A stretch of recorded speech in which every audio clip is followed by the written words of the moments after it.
Tea is good, huh?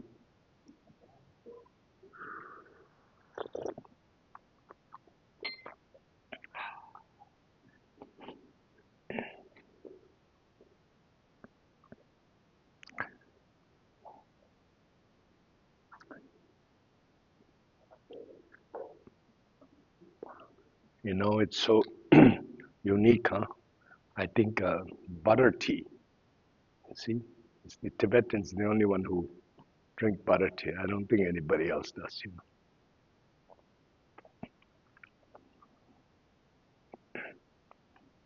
Just even the food and drink that humans need has so many different kinds.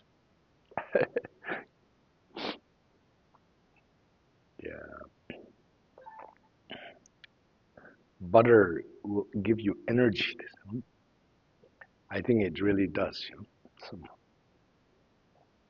So, if it's like a pure butter, meaning like animal, grass-fed pure butter, I think it's health-wise it's good, probably not bad, you know. Yeah, there's all these modern processed food type of thing, which has all kinds of like trans fat and all those kind of things. They're the one really bad. Huh? You know, in the old days in Tibet, they say almost like a stroke, kind of stroke, almost unheard of stroke disease. You know, and then later on it came, and it's because of the food. I know. My point is, in the old days, they eat a lot of butter, and then you know, unfortunately, Tibetans are not vegetarian. Even Buddha Dharma came. You see, this is a human shortcoming and human habits. Thousands of years of eating meat.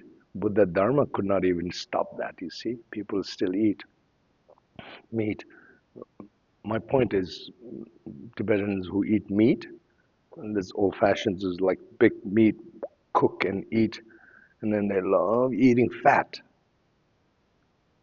Fat part of the meat, considered most delicious. Oh, and eat. And then, even though they eat a lot of those stuff, there was no stroke story. That's my point. You know, modern days, then people eat all kinds of food and trans fat based food and so on. A lot of strokes, you know. Yeah,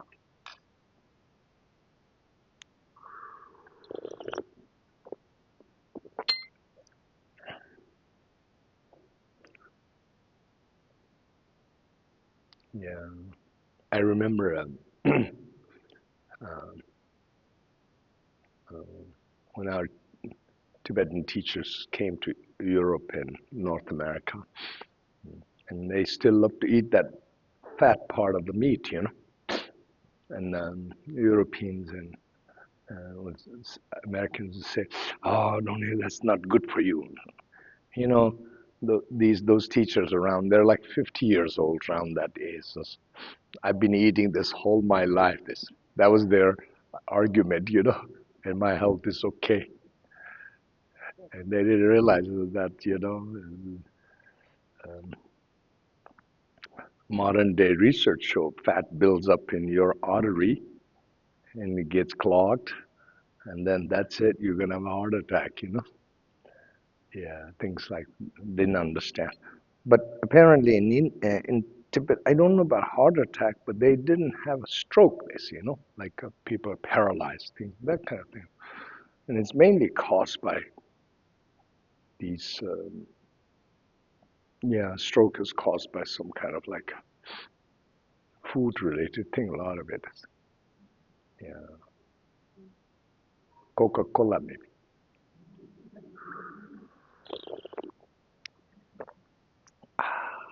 When I was young, I used to love to drink Coca-Cola. And then one day, my guru, he didn't say anything. I was drinking a lot. One day he got mad at me and scolded me big time. So I have to stop drinking Coke. And you know his reasons for, I still remember that. He got upset and yelled at us, big time. Yelled at me. I can't drink. You know what? He said, Jungmo Kondru Rinpoche, the late Kondru Rinpoche who died in a car accident. Kondru Rinpoche was young. He had Coca-Cola problem. And he drank Coca-Cola and he got sick. He really got sick drinking too much Coca-Cola. Apparently, doctors diagnosed that. And you got to be like that. So then my Coke finished. Yeah. Actually, soft drinks, Coca-Cola and stuff, they're not good. I can tell, you know. I completely stopped drinking those kind of things for many years. Body much better. Yeah. I think it takes a time. If you eat healthy food, good food, all this junk food, avoid. It takes time. After a certain period of time, the body feels really better. Yeah, it's not going to feel right away though, because the junk residue is still in your body. Yeah. I can tell you about something about my own, like my vegetarianism, how I started. One thing I can say is, I did had some good habit. I was born vegetarian. When I was a little kid, my parents, Tibetan family, everybody eat meat, you know. I refused to eat meat in my home when I was home time. I don't like when I was a little baby. I don't eat. And then my mother had always made something special for me, just for me only. I wouldn't eat meat. But what I remember is my mom, I guess she didn't know much about nutrition or anything. So just to satisfy me, I remember what she was doing. She gave me rice and a yogurt, rice and a yogurt and a sugar mixed. And then that was my, I remember my mom feeding me that a lot because I refused to eat the meat-based food, like that. And so that was okay, my childhood, until I was 7 years old. Then I went to monastery. Monastery days are very difficult time. Then, monastery, you know, nobody would cook anything special for me if I don't eat monastery food. Whatever food there is, I have to eat, no choice. I don't like eating meat, but no choice, you go hungry if you don't eat whatever, and then like that.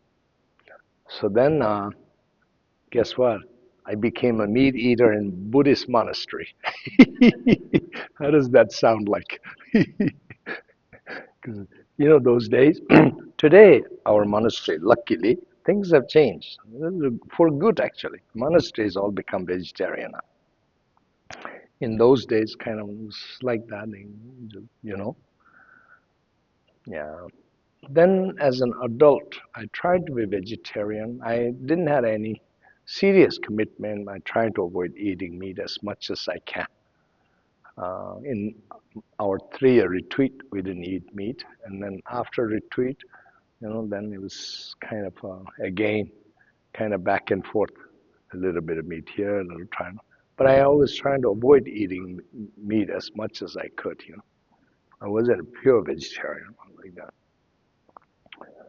Um, then another story I can tell you is when I was with my guru, my enlightened guru. My enlightened guru was not vegetarian too, right? It's kind of like that. So 16 Karmapa, things, times change. 17 Karmapa is vegetarian because he thinks he has to be a role model. And, it's best it and like that. 16 Karmapa was not. And so was my guru. And during our time, we had a lot of conversation about meat, how much unnecessarily sentient beings been killed and so on, you know. So actually my guru would say things like in Tibet, he said Tibet is a Buddhist country in Tibet. But even though it is, they're not vegetarian, but they don't kill animal all the time. And and nobody eats fresh meat all the time. It's only once in a while, something like that.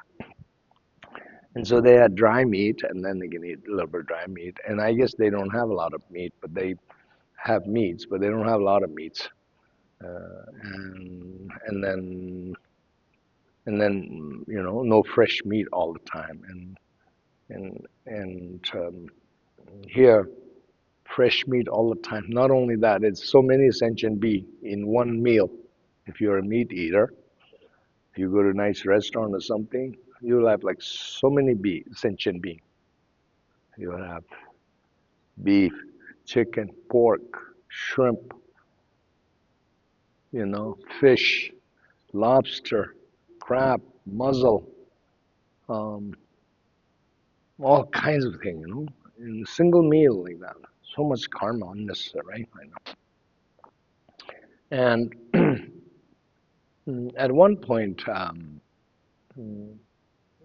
when I was my guru, I used to help collect bones of each sentient being. Um, bones of each animal, meat, bone from there. We collect. And I collect a jar of bone, you know, and then and then yeah, and then my guru blessed, crushed that bone and bless, and then uh, things like that. I used to help do that for my guru. He would pray for all those being bone. Yeah. Then my mother passed away uh, exactly 20 years ago. It's 2006, now. 2026, 20 years ago. My mother passed away. Then I felt like that was a time for me to make a real commitment to give up my meat eating behavior in the name of my kind and compassionate mother and all mother sentient beings. I gave up. So that was one of the best thing I did. Yeah.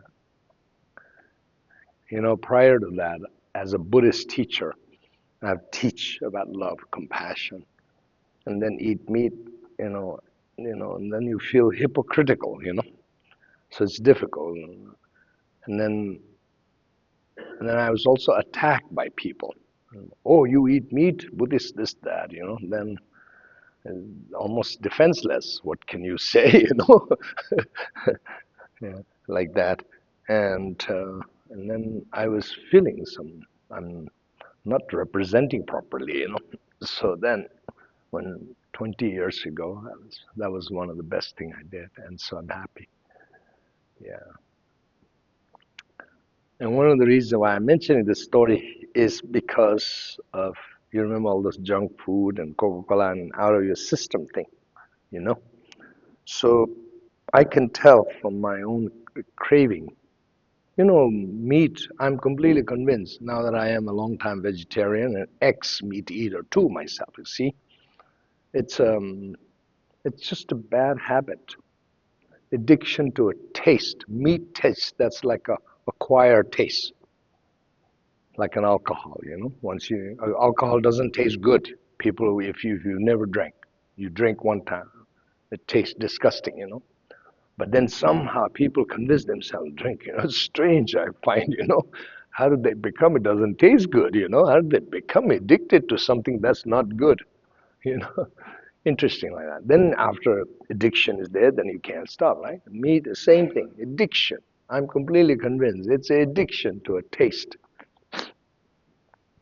Acquire taste and taste. And then once the addiction is there, then it's like a nicotine effect, and you have so much addiction you can't live without that type of thing. Then, once you become a real vegetarian, pure vegetarian, initially you still have that addiction. I can tell that from my experience when I was giving up vegetarianism. I mean meat eating. Um, I think meat addiction chemical, whatever it is, it's in the body. It stays at least 3 years or so. I think so. It takes that long time to get out of your system, I think, completely. Yeah. Some vegetarian, with all due respect, wonderful if they're trying to be vegetarian, but then after like few months later, oh, meat smells terrible. Oh, it's all lie. I don't believe that. When I became vegetarian, 5, 6 months, no, meat did not feel. Meat looks like, I know when you look at it, it has a taste, it has a good taste. That's delicious. I made a commitment not to eat, but that's not disgusting, but addiction was there. And I realized that. And it took almost 3, 4 years for my system. After that, then I can tell, oh, meat is not good. Then I'm particularly disgusted when Buddhist monks and lamas eat meat. Then I don't like. I have some issue with that. I'm like, ordinary people's ordinary. You monk and a lama, why you have to eat? Type of feeling, very strong. Yeah. But then what to do? Then I think about it. I myself used to eat meat too, like that. Yeah.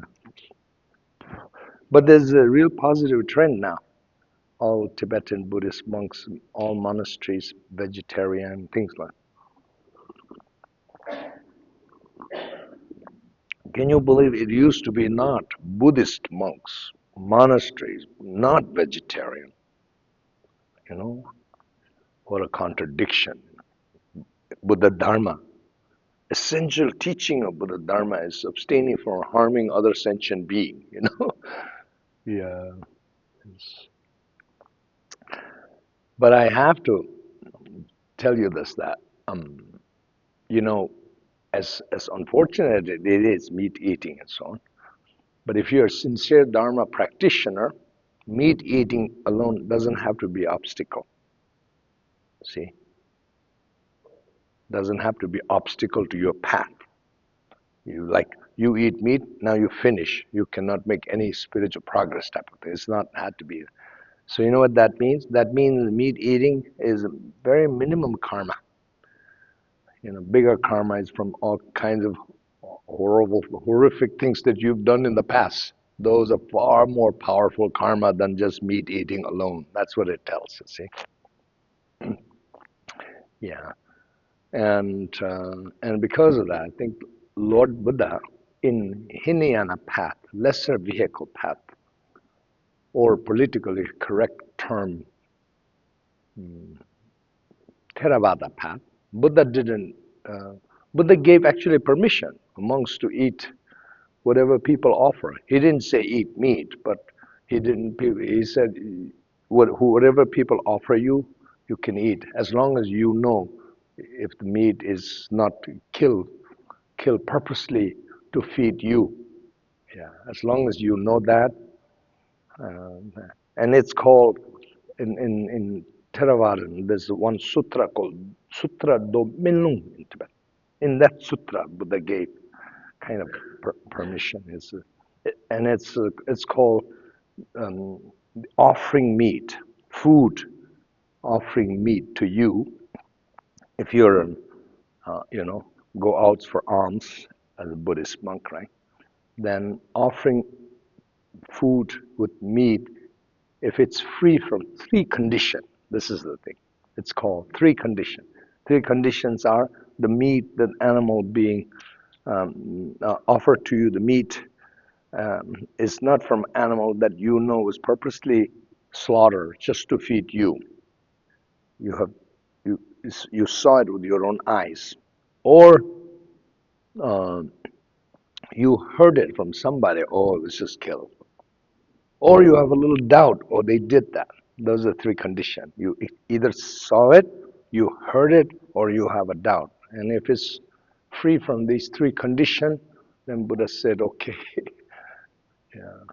So karma, very interesting, huh? Karma. There's all kinds of karma. Yeah, so animal slaughter. The heaviest karma is the one who slaughters the animal.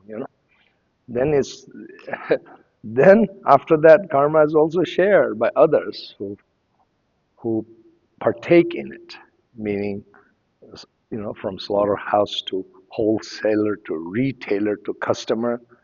Karma. There's a degree of karma. Of course, less and less. The if your participation in is minimum, then you have a minimum karma of that too. It's like that.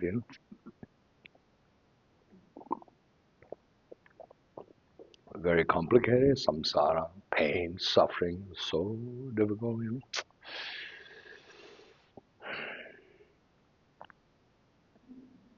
You have to see it as an illusion.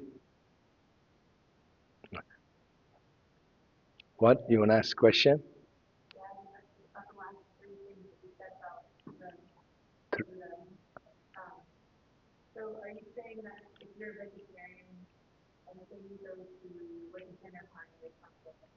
What?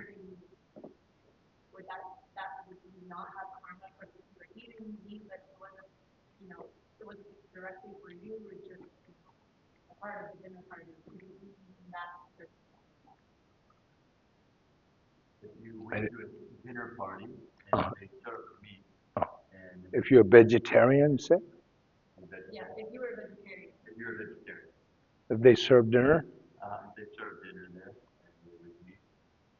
No. You're vegetarian, then you must be vegetarian. Yeah, you must be vegetarian. The three conditions that I was talking about?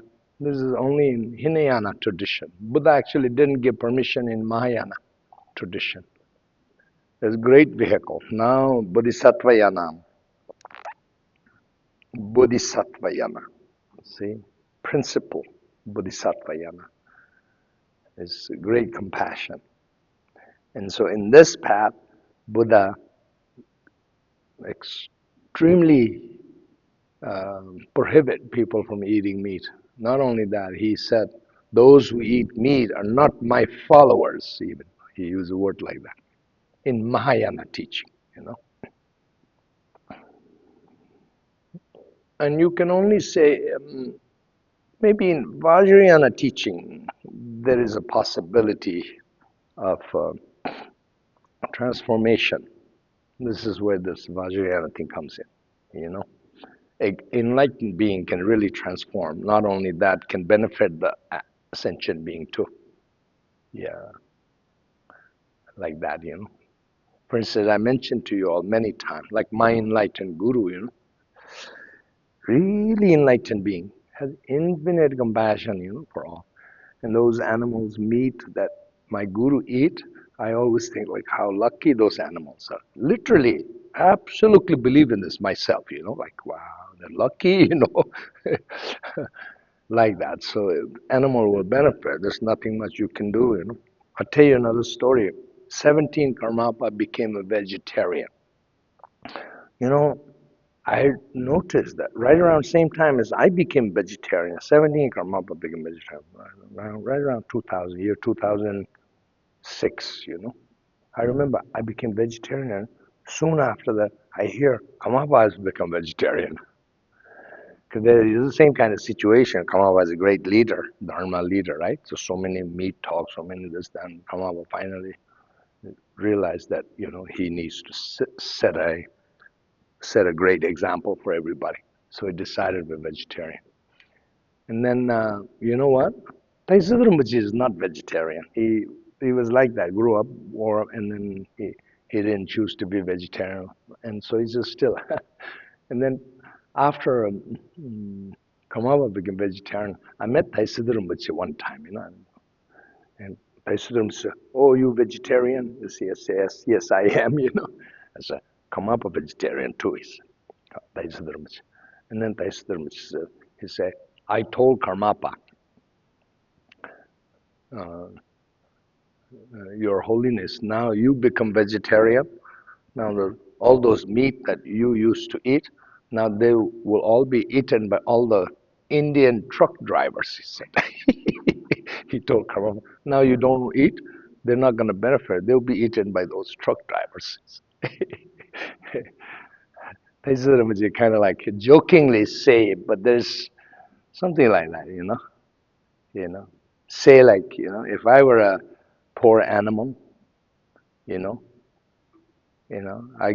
what to do? There's no way out of that karma. It's unfortunate karma. You just have to suffer through.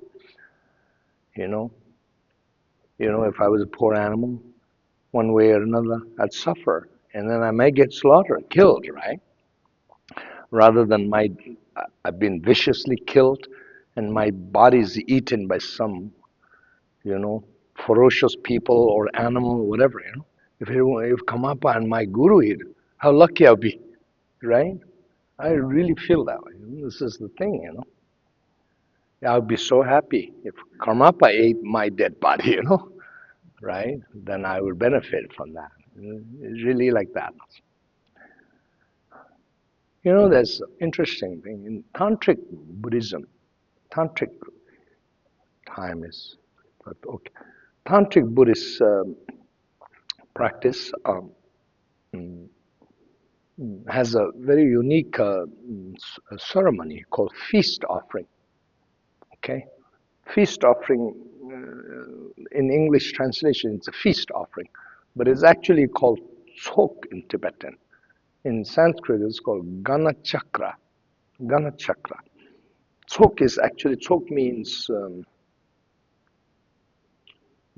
amassing power of virtue, merit. Chok literally means that. You're gonna, and as in tantric, there's so many ceremony, so many different skillful mean-based ceremony to accumulate merit, enhance power of virtue, purifying it all. And the chok offering, feast offering, is considered one of the most profound way to increase power of virtue, spiritual virtue. And then in the chok offering, two substance representing skillful mean, substance representing wisdom has to be there, two together. If it's missing, then it's not considered complete chok, complete Gana Chakra.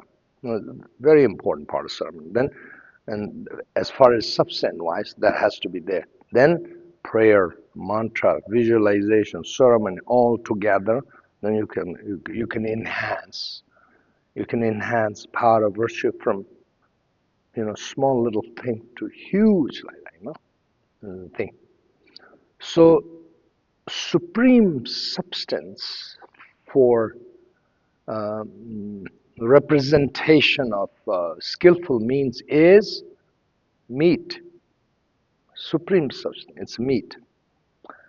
And then supreme substance of wisdom is alcohol. Interesting. Alcohol has an intoxicating property, you see. It puts you in a different state of mind, things like that. But now, I need to further define this meat thing a little bit. In tantric ceremony, authentic chok offering meat actually in tantric ceremony, the chok offering, if there's no real meat, it will not constitute true chok. Interesting, huh? It's like that. But the meat cannot be animal slaughter purposely and so on. Meat has to be animal who died of natural cause. Interesting, huh? Animal who died of natural cause, a little bit of meat in the chok is kind of like must. Yeah, if you're missing that, then it's not considered authentic chok. Yeah, there were some Tibetan scholars who advocated vegetarianism big time, trying to make intellectual case that meat substance and chok don't have to be meat. The skillful mean substance. Any fruit, vegetable, cake, cookies, they will all represent. Actually, that's not true. Meat really is necessary. Yeah, there's very great Kempo. Highly respect Kempo. He was making argue like that. Don't have to be the skillful mean substance can be other than meat. That's I want to give him the benefit of the doubt. He's trying to help people to not misinterpret that and try to whatever. But actual fact is, it has been said, meat really is supreme substance. There is no substitute for meat. That really is what it is, Interesting. It has a very unique property again, And then through ceremony and through proper visualization, and then it can be transformation. Yeah. If it's not real meat, then nothing to transform. You know? Yeah. Understand? Like that. See?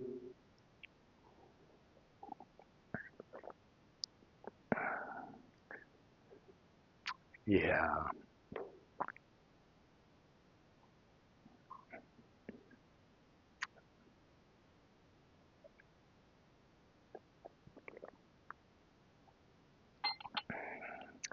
Now and interesting. I'm hoping it's good trend among Tibetan Buddhist lamas and monks. Now, meat eater monks and lamas will be embarrassed a little bit. They feel a little shame from because so many non-meat eater, and then people who they're a little hiding, things like that. It's so interesting. Things change. It's good, I think. Yeah, there has to be shame. No shame, not good.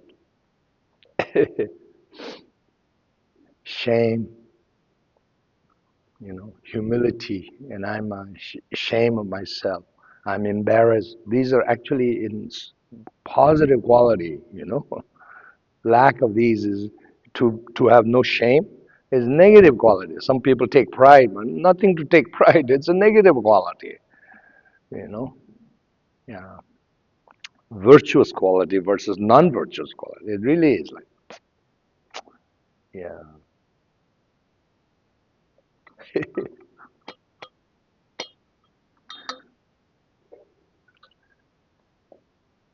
Almost time.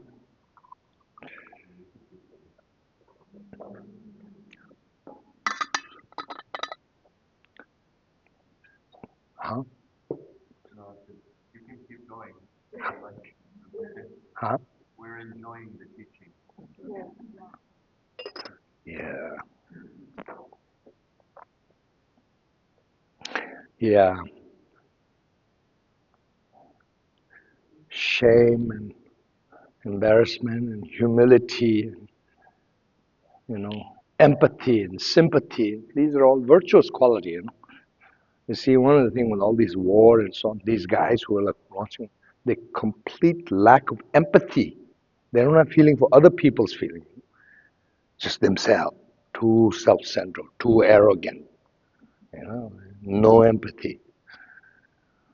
Then, you have to kill other guy. Not going to accept. You're going to fight back too. You don't care about their existence, their livelihood, their well-being. Just yourself only. Very difficult. On the contrary, if you have sympathy, empathy, virtuous quality, people will respect you, love you, and listen to you too. Then. Yeah. How do you cut through when people have, let's say, like five karma or something like that? We don't have five. But how does one cut through when because it's easy when people are suffering, obviously suffering, to help them with dharma. But how do you cut through to people who are very comfortable in their lives? That's difficult.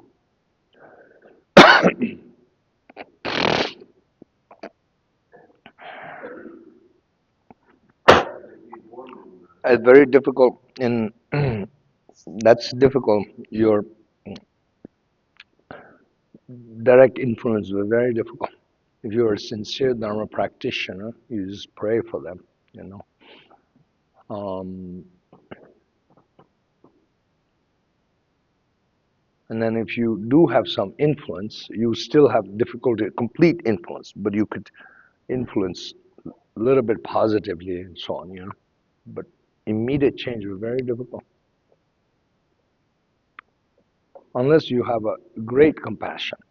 If you have a great compassion, then if you have a relationship with the person, you will be able to influence them. Power of compassion. But if you don't have a relationship with them, it's still difficult. Yeah. There's some kind of vicious karmic cycle. People who were doing. First, you have to recognize you went wrong. Oh, oh my goodness, I did that. How stupid of me. You have to realize how bad I hurt them so much. You have to have this first realization. Then will to change after that. oh, I'm not going to do this kind of thing again. And you have to have, otherwise you're not going to change. First recognition, then second, will to change. If neither one of them, you're very proud of your wrongdoing, oh boy, you're caught up in this vicious cycle for many, many lifetimes. It's unfortunate. There's nothing much you can do. Okay. Yes, Renee. Getting up to Karmapa and his policy towards non-eating vegetarianism. Um, when you said that he was concerned, one other thing that was going on at the time was his concern for the meat eating industry's impact on the environment, on how many animals were dying in horrible situations to feed people need for meat. Need for meat? The last part I didn't. The last part I didn't hear. The Karmapa was Last part, people are. need to eat meat and the impact on the environment to satisfy What? I'm sorry, I missed that. Can you say? when the Karmapa I didn't understand the question. Yeah, I kind of understand what you're saying, but I didn't understand the question. um, I think we should also keep in mind his, some of his purpose behind saying that meat eating needs to be stopped. The impact on the animal's lives itself and the impact on the Yeah. environment. All Oh, yeah. Maybe which was. I remember Karmapa when he was explaining his vegetarianism. He was saying, yeah, and then he was saying, yeah, I realized best thing is to be vegetarian, and he said there was so much. We have like animal rights and uh, um, fish release, live release. This is one very popular thing Buddhists do. Is slaughterhouse animal. They buy them and give them a chance to live. So Karmapa was explaining, this is good, virtuous act. But then the unfortunate part of that is, say in the slaughterhouse, you bought 1,000 animal, saved 1,000 animals' life, you bought them all, and you keep them, you save them, so you save them from being killed. But then he said, meanwhile, the next 1,000 animals' life, you shorten them because they're going to get slaughtered right away. Otherwise, they'll get lost. Kumar was talking like that. So it has a point like that. So then what to do is this is difficult like this. So I decided to be vegetarian, and I'm hoping that this will help, less slaughter and this and that. And Kumar was explaining like that. So I think that that's what you're kind of saying, yeah? Yeah.